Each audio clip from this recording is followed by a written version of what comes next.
নমস্কার বন্ধুরা, শান্তনার রান্নাঘরে আপনাদের স্বাগত। আশা করি সবাই ভালো আছেন, শুভেচ্ছা জানালাম। আজ আপনাদের শেয়ার করব বেগুন পনির রেসিপি। এটা বাড়িতে বানিয়ে দেখবেন, নতুন স্বাদের হবে।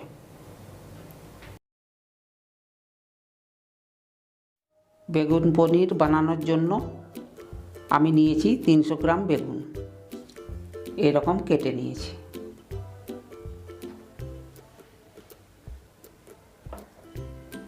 পনির 200 গ্রাম, এরকম চৌকো করে কেটে নিয়েছি। চিনেবাদাম 2 টেবিল চামচ, জোয়ান 1 চা চামচ। প্রথমে চিনেবাদাম জোয়ান ভেজে পেস্ট বানিয়ে নেব, বাকি উপকরণগুলো রান্নার সময় বলবো। বাদাম ভেজে নেব।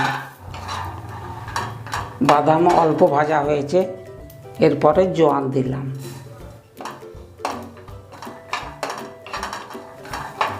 ভাজা হয়ে গেছে, তুলে নেব।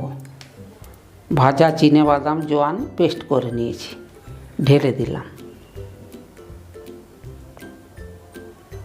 বেগুন ও পনিরের টুকরোতে লবণ হলুদ মাখিয়ে দেব।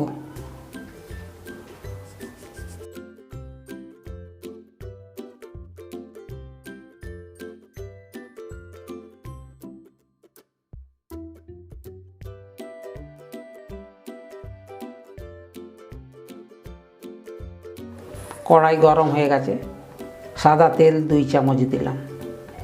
পনির ভেজে নেব।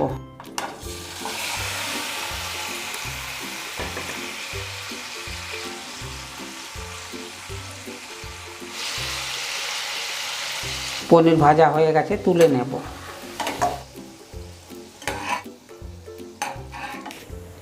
এরপর বেগুন ভেজে নেব।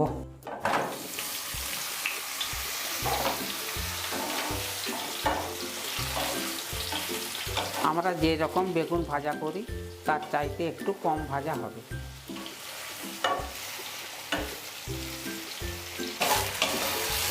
বেগুন অল্প ভাজা হয়ে গেছে, তুলে নেব।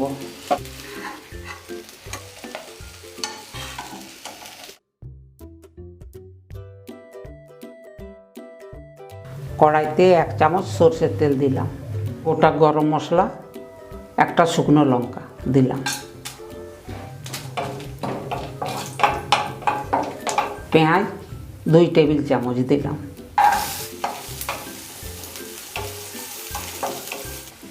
পেঁয়াজ অল্প ভাজা হয়ে গেছে, এবার দিলাম 1 চামচ আদা কোরানো। রসুন কোরানো 1 চা চামচ।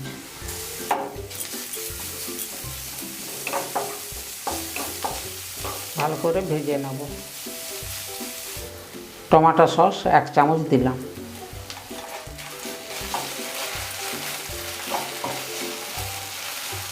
এরপর দেব বাদাম জোয়ানের পেস্ট।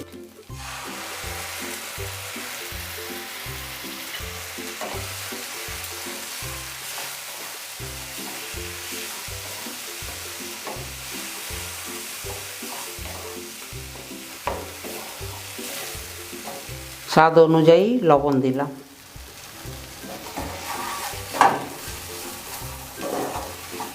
হাফ চামচ হলুদ গুঁড়ো, হাফ চামচ লঙ্কার গুঁড়ো, হাফ চামচ ধনে গুঁড়ো, হাফ চামচ জিরে গুঁড়ো।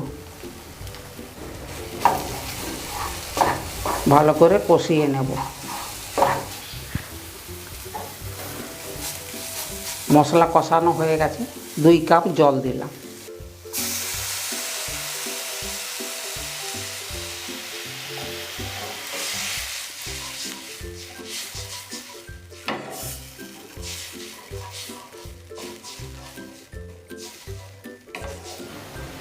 ভেজে রাখা বেগুনগুলো দিয়ে দিলাম।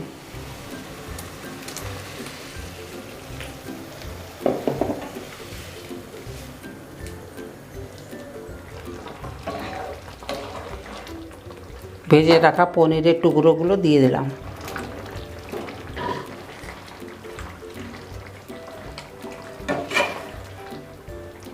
গরম মশলার গুঁড়ো ছড়িয়ে দিলাম।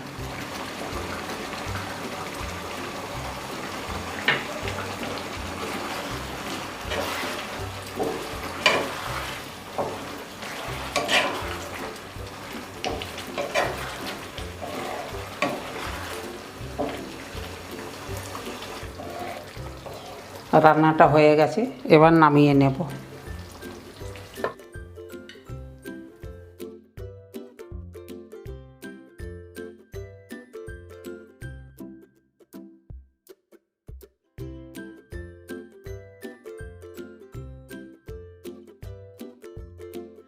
দেখুন, বেগুন পনির রেসিপি হয়ে গেছে, পরিবেশন করলাম।